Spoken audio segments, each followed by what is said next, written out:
Strap in and get ready. This is the Wild Will Throwdown. We're your all-access pass to the world of short track racing, covering everything from regional results to national highlights. Each episode, we dive into upcoming schedules and bring you exclusive interviews with special guests from the heart of the motorsports industry. Now, here is your host, Wild Will Greenwell. Welcome, everyone, to the Wild Will Throwdown Season number 5 with Indy Warrior Partnership here in 2026. My name is Will Greenwell, your host, and of course on the hotline, the two co-hosts, Mr. Hawk Harold Adams, Young Money Dalton Connor, and we'll start with Mr. Hawk Harold Adams. Hawk Harold Adams, here we go. The first weekend of August in racing coming up. We just finished a big weekend. We'll talk about that here in a little bit, but man, it was a great weekend, wasn't it? It was a great weekend. We kind of dodged the big raindrops. We still got rained on a little bit, but was able to get everything in, and it was fantastic. And like you said, we're going to talk about that, and and we still got big races coming up. So let's get into it. So Young Money Dalton Connor, man, I tell you what, you're getting ready for some big races upcoming as well. Yeah, we got a big one coming up this weekend at Anderson Speedway with my modified 100-lapper. So I believe the last one they ran there 2 years ago, I won. I don't think we ran one there last year. I could be mistaken, but I don't think so. So I'm feeling pretty confident in that and ready to get back in my mod. Yeah, I guarantee it, man. But Harold Adams and Dalton Connor will recap the weekend on where we were. We'll kick it off with myself and Hawk Harold Adams. Hawk, we were down at the Sports Drum Speedway, and I tell you, sold-out capacity crowd on hand, beautiful weather. Earlier that day, a rain kind of came through, made it actually really comfortable and really nice and actually cooler than you would expect. It was great for our hoodie sales. But I'm telling you what, man, I know you're like a kid in Christmas right now. That Ford Figure 8 race, you couldn't ask for anything to go any more better than that went. Right, exactly. I was worried, the first one and everything, and it's a big deal. And, we had the out-of-towners come in and how many would really show, how the program would really progress. But, I couldn't ask, like you said, I couldn't ask for anything better. It went really well. We didn't have really any controversy, no fighting, no rioting.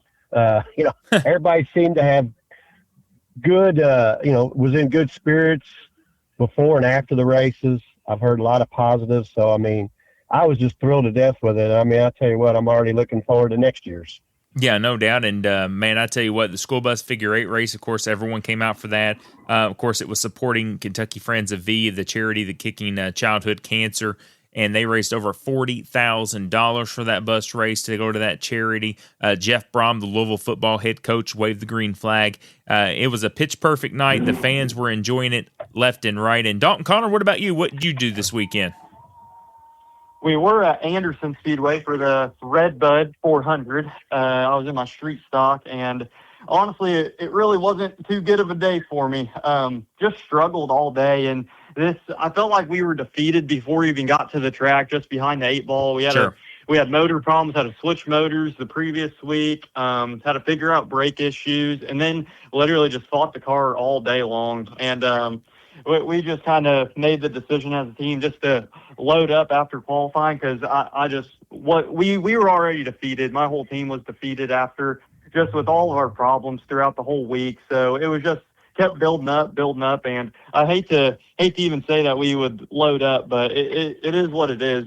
Some days you just have those bad days at the racetrack.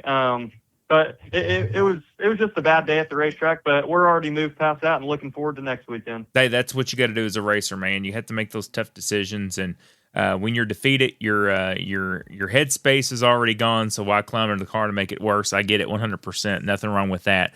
But let's go on and jump into our topic of the week. Dalton Connor, this week, it's you, buddy. What do we got for us? So I was just scrolling on Facebook a little bit. Oh, boy.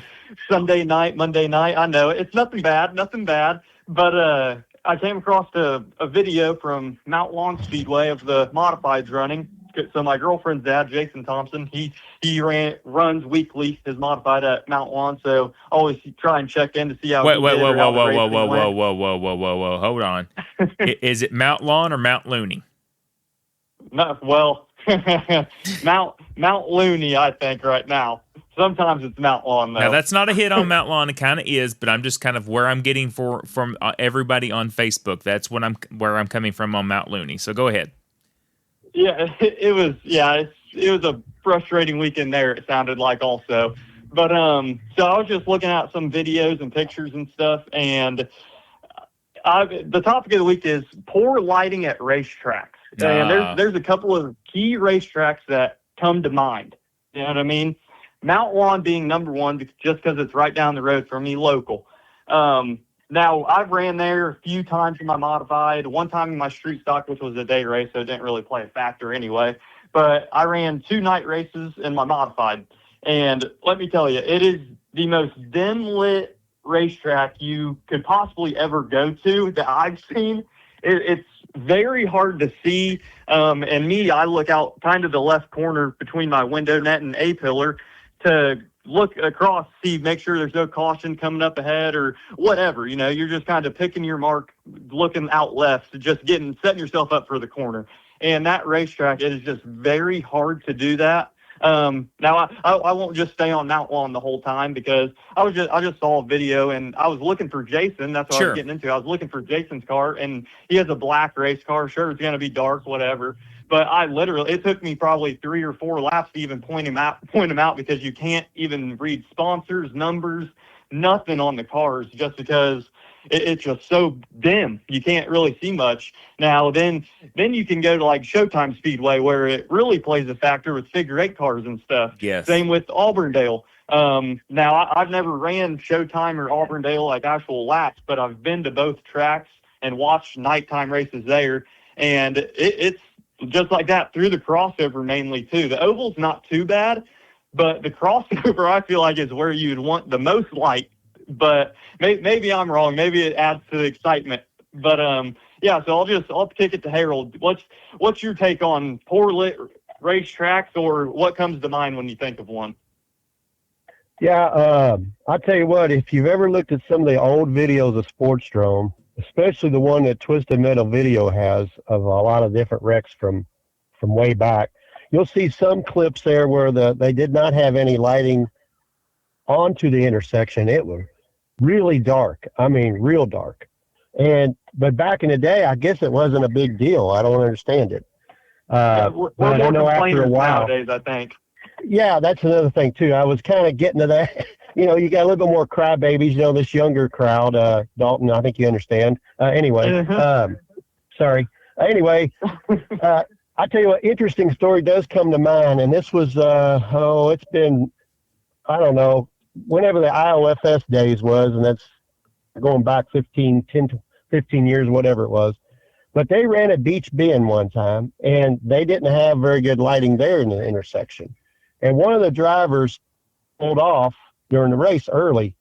And I said something to him. I was like, hey, something break on your car? He goes, nope, everything was fine. I was like, what? He goes, I couldn't see nothing in the intersection, and it scared me. He goes, I just wasn't going to take a risk. I just pulled off. And I was like, wow, that's, you know, I never really thought about it that much, you know, but how important it is, like you said, for the intersection to be lit up like that. And I know after they put the lights up and everything, it was really important at Sportsdrome to have that lit up, you know, intersection. So, I mean, it's definitely important. Now, it's funny, I never really thought about Mount Lawn being that dark, but now that you mention it, yes, I can see it now, well, or barely see it, I guess, however you want to look at it. It being very dim. And like you said, too, sponsors, you know, would like to see their stuff lit up. So I think it's a good investment to, you know, improve your lighting. What do you think, Will? Well, here you go. In 2026, you also have two different things diverse each other, right? You have halogen versus LED. LED are going to put out more lumens now. A lot of tracks are switching to LED. But, you know, I see this a lot at dirt tracks, you know, talking about fairground tracks, Scottsburg's I-65 and Thunder Valley, in which Thunder Valley and Scottsburg, nothing you really can do because they're jurisdicted by the fair boards, right? So we've seen that a lot of times, Harold Adams, at Thunder Valley and basically at Scottsburg's I-65 Speedway. Yep. I've seen it at Ponderosa Speedway. Yeah. I think you mentioned this week that it looked like Thunder Valley put in new lights. Is that right? Yes, and it made a difference. You know, Brent and Melissa are doing great things with Thunder Valley. It made a heck of a difference. LEDs. You know, we talk about halogen versus LEDs. Think about it. You know, Dalton. I mean, can you notice the difference with halogen versus LEDs, especially car lights? Car lights. You know, if a car has halogen lights back in the day versus now, you see the LEDs coming at you. I mean, it makes a difference. Oh, yeah. I mean, the LEDs are so much brighter. People will flash their brights at you when you don't even have yours Bingo. on just because they're so much better. And that's when I want to get out and whoop their ass right in the middle of the road. You won't do nothing. Oh, come on now. Wild Will, he can get a main streak now. Oh, man. But, I mean, dirt tracks, I see it a lot, you know, and I don't know what it is about that. I don't know if it's hitting the surface or whatnot, but Mount Lawn, yes, you're right. Low visibility. I know Harold and I, we've called races at Mount Lawn Speedway right there in person out on the deck. Now, if you're out on the deck, a little better, but it gets, when you're coming into the dog leg, it gets a little dark out there. And, you know, other tracks, like I'm thinking of the ones that's lit up pretty good. Now, Sportstrom's lit up really, really well with their lights. I know Mike recently had those replaced. Speedrome, man, what a great lit track that is. Speedrome's a great lit track now, and rightfully so with the intersection action. Now, Harold Adams, what am I thinking of another short track that needs better lighting? What am I thinking of? Needs better lighting? I should be thinking about it because I was thinking in my head, what was you getting to? And I'm thinking, racking my brain here. I know there's something we've talked about. What is it? Well, Salem Intertrack has no lights. Oh, well, there you go. So and so when it gets dark, we're done. Yes, exactly. And of course, that ain't a fault of Britt and Melissa. They're going to fix that. Lights are on the way for the infield. And, you know, I'm thinking about, you know, darkness. And you don't have darkness as your friend. As you get closer to the fall months, which October Halloween 200 weekend is what I'm thinking of, you know, excuse me, it gets dark very early. Yeah, I mean, that's, you know, that's something that, you know, the lighting wasn't set up for the infield track there because, you know, it wasn't there originally. So I do remember that fiasco several years ago when they got dark during the Outlaw Figure 8 race and they was bringing in temporary lights and all that stuff. I remember that. Yeah. Oh, yes. How can I forget? Yeah, that was very interesting. And then they had a scrapper race out there close to dark, and they had the dust everywhere, and you could not see the numbers. Remember that? I was with you because, yeah, the numbers on the scrappers are hard to see anyway. And then it was getting dark, and it was dusty because they was getting down into off the surface. And so we was like, well, you know, whatever. But, I mean, don't that bring it up to a point of every racetrack having good lighting? You were talking about seeing sponsors and visibility. Well, what about numbers? You can't hardly see numbers. You can't let the people know which car is which and what running order they are because they can't see them either. Yeah, right. We talked to Dave Wren about that stuff, you know. Scoring. He's an old school scorer. Yeah, he hates it, that low lighting. Yeah, race directors, I mean, everybody. I mean, you have to be able to see at a racetrack when it gets dark to do your job. And, you know, for anyone out there listening, lighting is very, very, very important. I suggest LEDs, not halogen. And good windows, too, for the press box. Oh, let's not even get on that topic of the week because that'll get my blood pressure up. I'll just mention Lorraine and let that go with that. Yeah, no doubt. Lorraine was different. I guess you could say that. There's been other tracks that I've been to that you can't really see anything, and they put you in a corner, and then you were like, oh, well, call the race. And you're like, well, how in the hell am I supposed to call the race when I can't see anything? I guess they act like you're a secondhand person that you can't really, announcers aren't important. Well, really, you're the communication between the race director and the fans. So, yeah, you kind of are important. But we won't get into all that cream and crop. So, great topic of the week. Very important. If you're listening out there and you own a racetrack or you're the promoter of the racetrack, lighting is very important, not only for the fans, not only for the scoring, not only for the announcing, but the drivers. The drivers need to see for what they're going to do. So, great topic of the week. Well, guys, coming up next, we got two great guests today. The first guest coming on is going to be Miss Sportstrom Speedway, we call her, one of the most successful females that have came through Sportstrom Speedway on the circuit, Miss Jamie Harbin, after taking a year off from her baby Maverick. She's going to join us next in the number 67 Bierman Excavating and Joey Johnson cars. She's going to be joining us next. Then we'll take a little bit of a break, and then Mr. John White, the number 33 Hooters car of the Crown Vic Ford division, picked up his first Ford win. So we got a great guest lineup coming up here for you next. But first, let's hear from our marketing partners. PolkRacing.com is the place to buy parts for your street car or race car. Every purchase supports up-and-coming drivers. The Polk brothers have a lifelong passion for racing and are committed to supporting the racing community. Go to PolkRacing.com and use the code WILDWILL to check out to get 5% off. PolkRacing.com, the place to go for your everyday car needs and race car parts. Race fans, in 2026, we celebrate 5 years of the podcast, The Wild Will Throwdown. And in 2026, we cannot thank our great marketing partners for what they do for us, including the Salem Speedway, the Sportstrom Speedway, KKR, Indianapolis Speedrome, Elite Outdoor Services, Shears Drain Cleaning, Kentucky Clutch and Performance, Forklift Rescue, Diesel Boys, Harp fans, Hoosier Auto Racing fans, Flag to Flag Media, Roosters, Marshall Jaggers Racing, Derby City Recycling, Polk Brothers Racing, John McLaren Motorsports, Shane Wilson Lawn Care, Sean Smith Race Cars, Circle City Raceway, Victory Lane Frenchies, Oink Incorporated, Hadley Towing and Recovery, Code 3 Roofing, KJ Enterprises, The Smile Center, Clap Mowing and Landscaping, LaFever's Curbing, El Tarasco Mexican Restaurant, and S&R Towing. We cannot thank our beautiful marketing partners enough for their success and their support in 2026.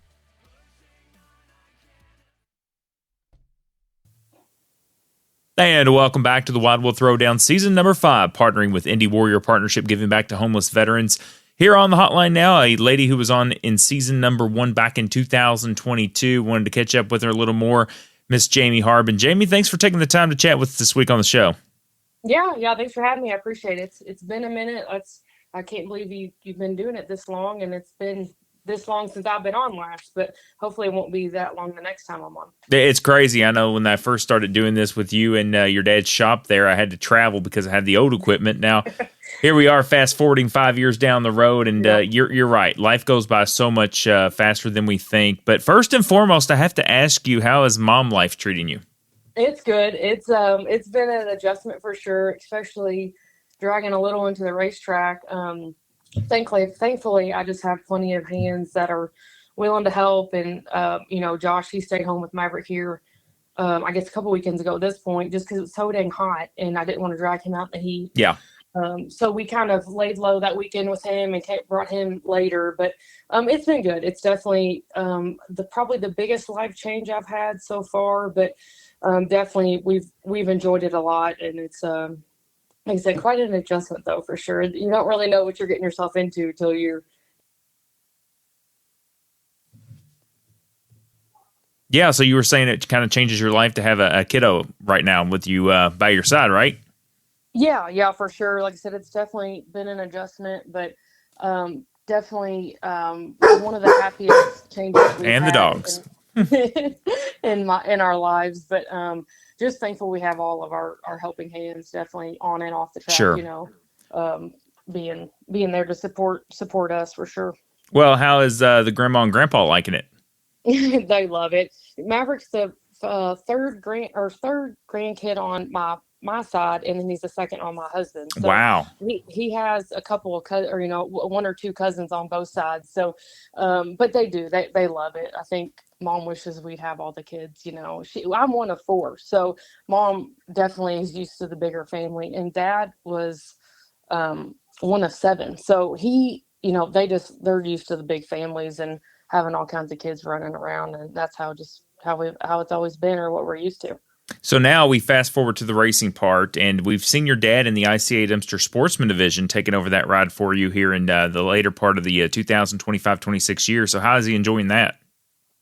It's always just been a love-and-hate relationship, I think, with that sportsman with us. We just have so much going on, it seems like, and I think we wish we could devote a little bit more time to that thing, and Dad's always put my racing first over his anyway. Sure. So I think mine's always been number one, making sure the Ford's ready every week, and of course the front wheel drive whenever you're running that. So I think that's always been the sportsman's been a little bit of a back burner for us. But of course he does want the car out there to support, and as far as a car count deal, we all know that class is just a little lower than what we kind of wanted, or we all of course would like to see more sportsmen out there. So but I just think he loves racing and loves being there every weekend, but just he's always has put me first in my racing career. So I think definitely gets put a little bit on the back burner sometimes. But well, there's nothing wrong with that. And you're his daughter. You're of course I know he is your biggest fan out there. But let's talk about getting back in the car. We can, you're a very humble person, but there's no lie about it that you are one of the fan favorites. Is it that you're a successful female in the divisions? Absolutely. But a big part of it is you interacting with the fans and whatnot. I know I've had you over the 5 years, I've had you in the booth with me announcing the Powder Puff. I go back to those days. What is it about the fans that you enjoy? Because you are a successful female, and that's amazing. You are a competitor just like everyone else. But what's it like stepping back into the race car after taking a little bit of time off? Yeah, last year, I was just itching to get back in the car. It seems like I was not wanting to spend any less time with Maverick, but of course, that's just my passion. Yeah. I love being a mom so far. And raising Maverick and everything, but just there's no feeling that replaces that, competitiveness and, winning, especially. Obviously it's always more fun whenever you win. But as far as the fan deal, I really don't feel like I've been able to interact with him, because I think I missed one or two of the fan appreciation nights last year, and I think we have one coming up. So I'm glad that I'm probably going to get, opportunity to see some people there. I wish I had more opportunity to do that. And I feel like in the last year and a half, I've really missed out on that, because that was one of my favorite nights, just because it's so hard to catch up and make it up into the stands, especially now with Maverick. Our nights just get so busy whenever I'm racing, taking care of him in between heat and features. And then on top of Dad racing, I just felt like I've really, that was one of my favorite parts. And I enjoyed seeing all the little kids and girls with their purple shirts on, and it was just one of my favorite things. Now I look up in the stands and everybody's got their purple shirts on off and on, but everybody's doing the 6-7 thing. I can't tell you how many times I've looked up, on my starting position, and everybody's, I can see them doing the 6-7 thing up in the stands, and I get a kick out of that. It's fun. It's just neat to look up and see that. Well, the girls, the kiddos look up to you. I know that for sure now. Being back at Sportstrom full time with Brandon Taylor announcing that I'm so humbled to come back to where my roots started, and being there, seeing that, and let's talk about it. We good segue into this year and getting back into the Ford. Was the points leader? You're still in the top 10 fighting for every position. What's it like still being able to compete in the Ford Crown Vic? Yeah, I was a little bit worried, whenever I was out of the car for, dang near a year and a half, really. By the time I got pregnant and, got cleared to go back in. But yeah, it's been overall really a really good year. Besides last year, last week or 2 weekends ago at midseason championship, we had some overheating issues, but sure.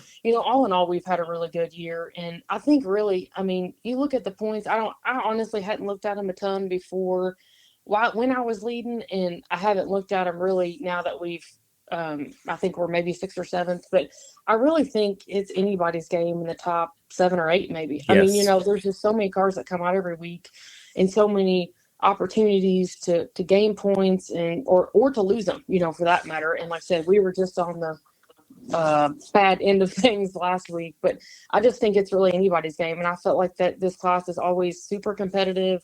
There's tons of guys that have a chance at winning. And like I said, just tons of cars that come out every week, like I said, you can see the car count, 50, 60 cars at dang near every weekend in that class. You just it's don't unbelievable. Get that everywhere. It's unbelievable. Yeah, it's crazy. I've traveled everywhere all over the U.S. in the last 8 years announcing, and when I talk about Sportstrom a lot, because on a weekly basis, no other track in the nation says they get 60 to 70 cars on a weekly basis. There's just none.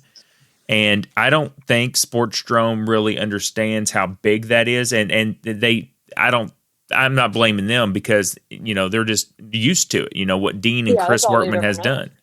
Yeah. And it's unbelievable that they get 60 to 70 cars. And most people would die to have that for a big show, much less a weekly series. So like you alluded to, these are the best drivers in the nation as far as it comes to a class that started at the Sportstrom Speedway. And you running in the top 7, whether that be 6th or 7th. And, it's pretty incredible to come back after having a kiddo, Maverick, you said. And, of course, now your support system, whether it's Joey Johnson, your dad, Josh, I know he's right by your side each and every time you're there, or your other family, your mom, your other crew members. You have a great, great support system there. Talk about who you would like to thank before we let you go on that number 67. Yeah, I mean, all kinds of guys. Like I said, my mom and dad, Josh, Maverick, I mean, Joey, Jake, I mean, Blaze, all my sponsors really that have been with me, a lot of them from the start. I mean, MBE and ICA Dumpsters, of course, Fast Track Trucking. I've had Red Ball on. I'm not even honestly sure if it's on my car this year. I know it's been on there in the past, but Voyner's Auto Air. I mean, of course, Joey Johnson, again, he does all our body work, all our painting every season, gas and stuff, Cadle Concrete. I'm sure I'm missing people, but all my supporters really over the years. That's why I didn't really know how racing would look as a mom, but I think we're pulling it off okay, or managing. But it's just, it was an adjustment for sure, like anything else. And I just didn't know how that was all going to look and work out. But, we've definitely had a lot of fun. I think it's awesome that Maverick comes out, or, I'm able to bring him out every weekend. And hopefully I'm raising up just a little racer. There you go. Maybe he might take on or, jump on that one day. Now, we race go-karts for 4 to 5 year olds out there. So I know. I got till he's 4. That's what I joked with my mom about it. I said, we got till we're 4 years old and then we can put him in a car. She's of course rolling her eyes because she's spent time, with my dad back in the day, racing. Now me and maybe Maverick, we'll see. But definitely, like I said, all my friends and family that have come out. Somebody usually comes out every weekend, or close to it that that I race, that to come out and watch and support and all that. And that's just a lot of fun to see everybody coming out and seeing everybody in the stands. Well, Jamie, I really do appreciate you coming on with us this week. Good to check back in with you, and hopefully it won't be another 5 years before we get you on. But thank you so much for taking the time to chat with us, and good luck on the rest of the 2026 season. Thank you. I appreciate it. Appreciate you having me. And that was the number 67, Jamie Harbin. And Jamie, of course, coming out of a big off season with having our baby Maverick and doing very well, and I'm glad. And she's a great mom, of course. And now back into the Crown Vic, sitting top 7 in points right now. Pretty incredible, taking where she left off. And I'm telling you what, Jamie Harbin's going to be a tough competitor when it comes down to the season championship at the end of the 2026 season. Well, waiting on the hotline, we're not going to wait any longer. It is the driver who just picked up his first ever Ford Crown Vic Figure 8 win at the Sportstrom Speedway and tried his hand at dirt and done pretty successful on there as well. Mr. John White's coming up next. And welcome back to the Wild World Throwdown, season number 5, partnering with Indy Warrior Partnership in 2026. Now on the hotline, very special guest, the driver of the number 33 Hooters Racing Ford, Mr. John White. John, thanks for taking the time to chat with us this week, buddy. Oh, no problem. So, John, let's talk about it. You've never been on the show before. We know you from the Sportstrom, but talk to our listeners a little bit about how you started in racing. Well, I watched racing when I was a kid, and I always went over, and then I kind of stopped being around race cars and kind of went on about life. And Sure. I wanted to get back involved, and went to Pro Crafters to talk to the guys over at Kim and Shane about getting a cage and stuff. And they's like, hey, we have a car for sale. Why don't you just buy this car? So we worked out a deal, and I bought the car. And then I started, asking a couple people what I needed to get done. Went to Bubba Fab and had some work done from him. Had some work done from Mike Kessler on the car. And got some sponsors and started racing. No, that's pretty awesome, and I like how you went to the good people too. Of course, our friends over at Pro Crafters know them really well, Shane and Kim and the gang. And then, of course, Tim Snotter, Bubba Fab, and of course, Kessler, Octabuilt, Mike Kessler. And then, of course, marketing partners. And you did it right, and that's pretty awesome. But, we talk about racing like it's a family affair, and I know you and Melanie involved in Paxton's racing career and seeing Paxton Kerr and the Pac-Man Racing stables built up. And, I announced KKR, so I see Paxton and you guys at the track a lot, and seeing him grow is just amazing what you guys have done. What's it been like as a family affair, especially on those Friday nights before we jump into the Ford talk? It's been really great. Then again, the go-kart deal was part from Shane and Kim over at Pro Crafters.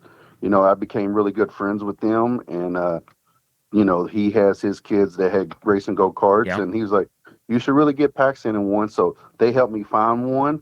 The one I bought, it just needed a little bit more work than what we was looking for, not knowing anything about the go-karts. So that's how a friend of mine, Jeff Hoovery, hooked me up with Marshall Jaggers. Yep. And that's how we got the go-kart that we have now for Paxton. It's been great. Paxton really enjoys it, and that's all he talks about. I look forward to seeing where he goes in the racing because he's just so much more involved, and Sure. I can see more potential out of him than where I'm at now. And so I'm okay with that. And of course, we're building him a Crown Vic right now for next year. So he's definitely, hopefully he does very well with it. Well, we talk about how you have to start young these days on the show all the time about going to the next level and the biggest level. And, once you give him that opportunity in the karts and he shows that he can do it, and move him on up to the big fender cars. And then, of course, from there, he would go higher. But that's awesome. Again, you're doing it right. You're talking to the right people. Marshall Jaggers Racing in the kart world has it down pat. He knows everything about these karts inside and out. So let's talk about the Ford Crown Vics for a little bit at Sportstrom Speedway. I call him the king of the Crown Vics. Basically, it's where Sportstrom Speedway created these things, and now you get about 60 to 70 every Saturday night, sometimes 55 to 65, somewhere in that range on a weekly racing series. You go out, you've been improving all year long. We've seen it. You've dabbled in the dirt a little bit this year for the first time. Very successful on that. And then, of course, you got that first Crown Vic Ford win. And I know it meant a lot to you. I know your family was off vacation, and of course it would come at that time. But man, describe that night you won that Crown Vic race. It was unbelievable. I was kind of sad because my family wasn't there. It was the first time that they wasn't there for a race, and they was in California in Disneyland, which is fine. And I was just like, man, I'm starting good because of points, and we took off, and there was little beat and banging, and I just got around the traffic, and right before that, Matt Johnson and Raymond Johnson and Chris Young, they was like, look, stay on the wheel. Yeah. Just stay up on the wheel. You got this. And I've been, all last year I was just trying to go out there and just be, comfortable and try to get used to the car, and I would get comfortable where I was at, and just, I don't know, I would kind of get off the wheel and just fall back and just be like, okay, I'm in a good spot. But they just been telling me nonstop, stay on the wheel, stay up on the wheel and drive. Robert Lord, we talk every single day, and he was telling me he's not racing for points this year, so he was like, look, this is your night, you got this. And I just went out there, and I just stayed up on the wheel and just tried to not make no mistakes. Jacob Robertson, he's a very good driver. He drove me clean. After the race, I went over and I said, thank you. I was like, I'm sorry, that we've had, some bumps here and there, but I was like, I just want to tell you, thank you for driving me clean. And it was an amazing feeling. And somebody asked me, and they said, man, how's it feel to win? I said, I can't believe I won. And they was like, what? I was like, I still can't believe I won. And they was like, well, you should be excited. I said, I am, but my family's not here. I really wish my family would have been here for this first win. But luckily, Chris Young's wife and friend Ashley took and called Melanie and went live. So they got to watch the race, and it was a good feeling. I found that out after after I got back in the pits. Well, that's incredible. And of course, and you want to have your family there no matter what. I mean, even if you don't win. But, talk about that wrap this year. It's a beautiful looking piece. I said it on the mic the other night. I said that is one of the most beautiful Crown Vic wraps that I've seen, that kind of green and highlight yellow. What was the inspiration for that? So I actually kind of copied off of my buddy Justin Fiedler. Oh, yeah. That was his old street stock wrap. Oh. And we changed, it was kind of the same colors. Green's always been my favorite color. A lot of people at the track say green's bad. Oh, yeah. But, Hooters jumped on board with me this year. Yep. Beer Services, Heat and Air, they jumped on board with me. Circle S, Salvage Yard up in Big Clifton, Kentucky, E-Town Scrap Metals, Death Doctor, Sam Blaster, he's jumped on board with me. Spinelli's Pizzeria, we've been friends for a very long time, and he wanted to jump on board and be a part of it. Abel's Painting is a real good friend of mine. So pretty much everybody that's a sponsor on my car is actually a friend. That's awesome. I'm a small business owner. I own Showtime Towing. That's where the Mr. Showtime comes from on the car. Pat Pierce is a very good friend of mine. He's always there to help me. He sponsored me with the Ultimate Motorsports, Smith Chassis Metal Works. Discount Transmission is owned by my brother, so he's the one that makes sure my transmission's good. Just everybody that I'm close to, I made sure that they was part of the car. No, that's incredible, and that's a lot of good marketing partners. And you said to me the other day, you said that some of the Hooters owners and whatnot, they were there watching you and supporting you, and with who you have supporting you is pretty incredible. Yes, also 20 Performance, Bobby Lord, Robert Lord, how people call him different. We talk every single day, and he's been helping me out a ton. I mean, him and Chris Young, Matt Johnson, Raymond Johnson, they've all been really helping me. They talk to me numerous times. They tell me, hey, you need to back your entry up. You need to drive in a little harder. They've all been really good. But me and Robert, we talk every single day, Monday through Friday, about how I can improve my driving. And it's really helped me. It's paid off. Yeah, there's no doubt about it. I mean, as an announcer standpoint, broadcasting play-by-play each week, seeing the different moves, the more confidence you have driving that car, absolutely. So the question is, what's next? So you got that Ford Figure 8 win. What do you want to accomplish next or try next? I've seen you on the dirt a little bit. Right now I'm in third place for points. Oh, nice. I'm trying to, go up in points. Of course, I want to finish the year out. We plan on going to the 3-iron and running down there. There's a couple more dirt races I would like to try out. There's some other racetracks that I would like to go to in the near future. Salem is on the schedule for us. It might be a big track. It might be a figure 8. We don't know yet. So we're just we're playing it by ear. Also want to thank Paul Hartlich, because sometimes I can't be in the car, so he jumps in for me and fills in, and he does an excellent job. He's a heck of a driver. Yes, he is. I mean, hands down, he is.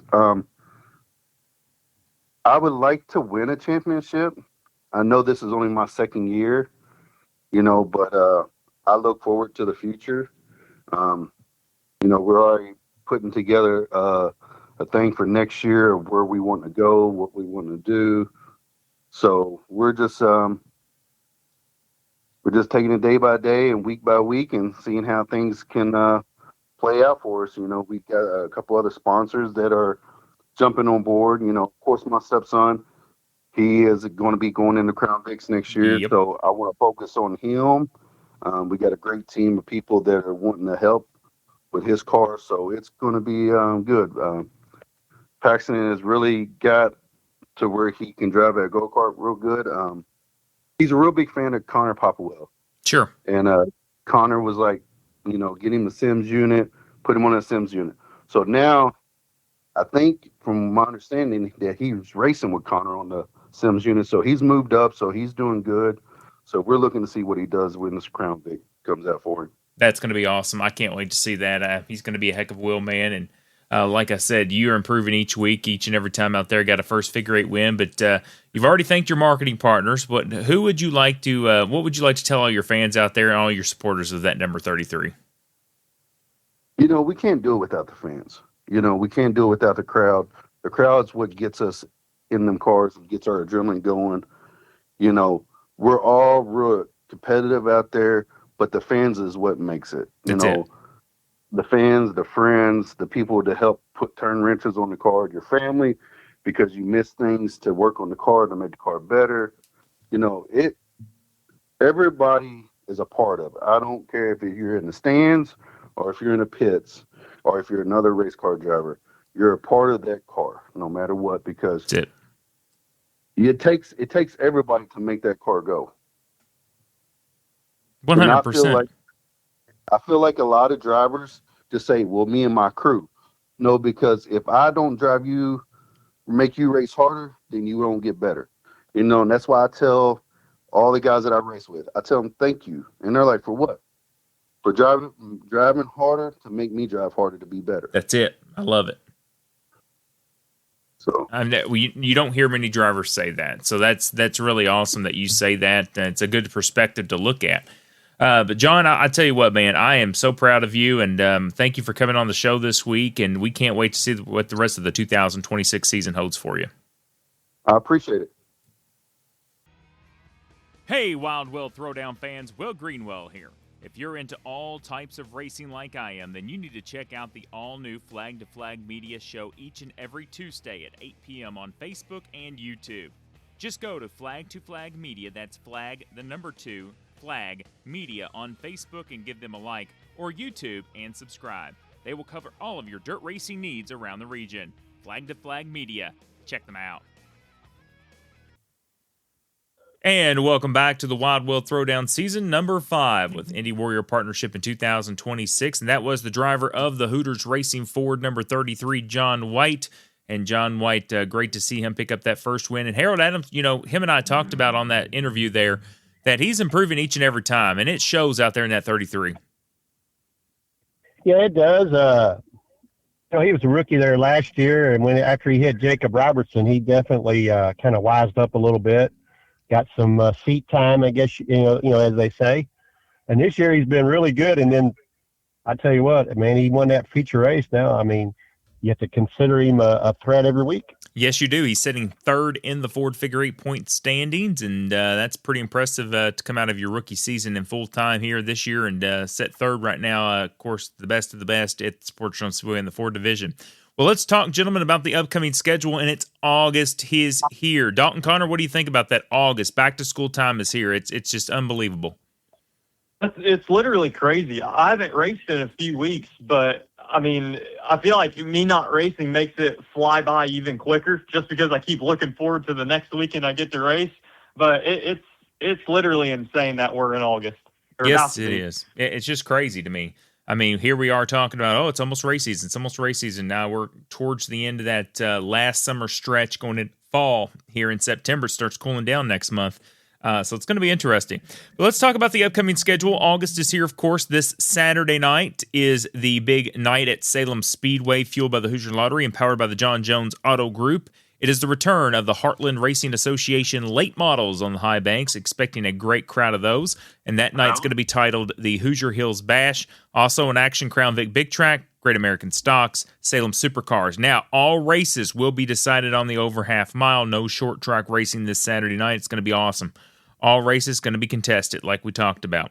Then on Sunday, it's the legendary Kart Club takes stage with racing beginning at 3 p.m. at Salem Speedway. And Harold Adams, what does the Sports Drum Speedway have this Friday and Saturday night? Yeah, KKR, the Kentucky Karting Racing, returns this Friday for a show. And then the following night, Saturday, is a weekly show with TNT Screen Print, Modified Figure 8, Ford Oval, Ford Figure 8, and the Powder Puff. And correct me if I'm wrong, I believe they rescheduled the 40-lap midseason for the sportsman division. Do you know that for sure? 100%. There you go. That's what I thought they had moved, because they had to move things around because of all these rainouts. Imagine that. So, yeah, it should be a full card of racing if we can stay dry. Well, I mean, the sportsmen are having a big little stretch here. You had, of course, their big 100 lap, and then you have the big 40 lap mid-season, and then next week you have the Tom Daly Memorial. So it's a big stretch for the ICA Dempster Sportsman division. Yeah, it is. So those guys getting a lot of big races in there. So those guys, I know they're enjoying that. Yeah, no doubt. And the Indianapolis Speedrome having a huge night this weekend. It's like a night of destruction. $1,000 to win gut and go front wheel drive demolition derby, trailer figure eight, bus racing, adult power wheel events, school bus rides, and get this, Harold Adams and Dalton Connor, grocery getter. $5,000 to win, Dalton Connor. What do you think? Stands are going to be packed, and there's probably going to be about 80 grocery getters. So it'll be a good one to watch, that's for sure. Harold Adams, $5,000 to win. You know, we've talked about these big win races for the scrapper division. Yeah, I know. I mean, that's just crazy. I mean, to think about that. I mean, no wonder they get so many up there. I mean, gosh, I mean, you'd almost think they'd have 5,000 to win. You'd think they'd have 5,000 cars there for that one. You would. It's going to be a big night. And Dalton Connor, what about the Anderson Speedway this weekend? Yeah, so they got the modified 100, and then they also have front-wheel drives, Thunder Roadsters, and Baby Grands. So well, that's a name I haven't heard in a long time. Yeah, I know it. I haven't seen them in probably a few years, I'd say. Well, Harold Adams, I didn't even know they were still around. We've seen them at Sportstrom in Louisville back in the day. Yeah, I know. I know they've still been around, but around here, I haven't even heard that term in a long time. Yeah, no kidding. Man, there's going to be a lot of babies out there running.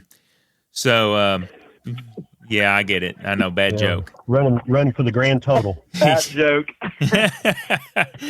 Oh man, now I can play this little tune here. All right, let's do it. There it is. Okay. How about the Boo Birds? They should be out on that. Yeah, you need to find the drums. But yeah, there you go. That's what you need to find. Oh man, moving on. Plymouth Motor Speedway off this weekend. Our friends at the Wausau Speedway in Michigan going to run the 500 Sprint Car Tour, the Kenyon Midgets as well. Kalamazoo Speedway, Friday night fan appreciation night, late models, outlaw late models, limited late models, front wheel drives, and street stocks. Going to be $10 general admission across the board. That's going to be at the Kalamazoo Speedway, so good up there. I got to visit that track. My buddies up there wanted me to come up. I just got to do it. So let's talk about dirt track racing a little bit. The Brownstown Speedway, the Jackson County Fair Grand Champions Race, the 6th annual Don Gardner Memorial. A big field of cars going to be up there for that one. Super late models, Indiana late models, super stocks, Crown Vics, pure stocks, and Hornets. Going to be a big night of racing at the Jackson County Fair, which is Brownstown Speedway. Lincoln Park Speedway going to have the John Dome Super Stock Spectacular. It's going to be the Steel Block Sprint, UMP Modified, Super Stocks, and Bombers. $2,200 to win for the Super Stocks. Our friends down at the Ponderosa Speedway in Junction City, Kentucky, going to have the Hugh Junebug Rolling Memorial, the Valvoline Super Late Model Tour 5,000 to win, crate late models, Crown Vics, and front wheel drives as well. So that's going to be a big night down at the Ponderosa Speedway. So just kind of moving on with the dirt a little bit, Lake Cumberland Speedway going to have the American All-Star Sprint Car, or not Sprint Car, excuse me. There is a Sprint Car series like that, but this is Pro Late Models. 3,000 to win. The Cumberland Plateau Series Modifieds, 2,000 to win. Our friends down at Cedar Ridge Speedway, the regular race night in all classes. Tri-State Speedway, Indiana Sprint Week's been going on all week long. USAC 410 non-wing sprints and the MMSA mini sprints are going to be taking place. Man, guys, there's a lot of racing this weekend. Dalton Connor, what do you think? There is a bunch of racing and a bunch of good racing at that. So, like I said, though, I'm excited to get back in my modified. I feel like I haven't been in that thing in 2 months. And honestly, it's pretty close to that, probably a month and a half. So I'm fiending over here. I'm scratching up the neck. Well, I'm telling you what, I'll go and let you kick it off for your white flag final moments on this week of the first weekend of August approaching. Yeah, so like I said, bad weekend, coming off of a bad weekend, but I already gained my confidence back. That's completely in the rear view, and I'm ready to hold up a number one at the end of the night. Harold, what about you, buddy? What's your final thoughts on this beautiful week? Yeah, looking for to stay high and dry. And I tell you what, before we get any bad karma, we better acknowledge the king, Jacob Robertson, for winning that King of the 4-8 Enduro. So we don't want to get get struck down. So I have to acknowledge the king there. You don't want to get people butt hurt either. Yeah, I hear you. Well, my final white flag moments are, of course, if you go to a racetrack this weekend, support them. Support the social media cause. A lot of people follow these tracks on social media. If you go somewhere, check in somewhere on Facebook, Twitter, Instagram, wherever the case may be, whatever you use. Make sure you give these local short tracks the exposure. Take a picture, post it. Make sure you check in. It goes a long way. But I want to thank everyone today on this show, Jamie Harbin and John White, for coming on. This has been a great episode here this week. Also want to thank Young Money Dalton Connor and Hawk Harold Adams for coming on each week. Want to thank the great drivers for their contributions. And, of course, our marketing partners. Without our marketing partners, we couldn't be here. And one other thing, our fans. Without our fans, we could not be here each and every week supporting us, buying our merchandise and everything like that. As far as my name is Will Greenwell, and we will see you around the turn.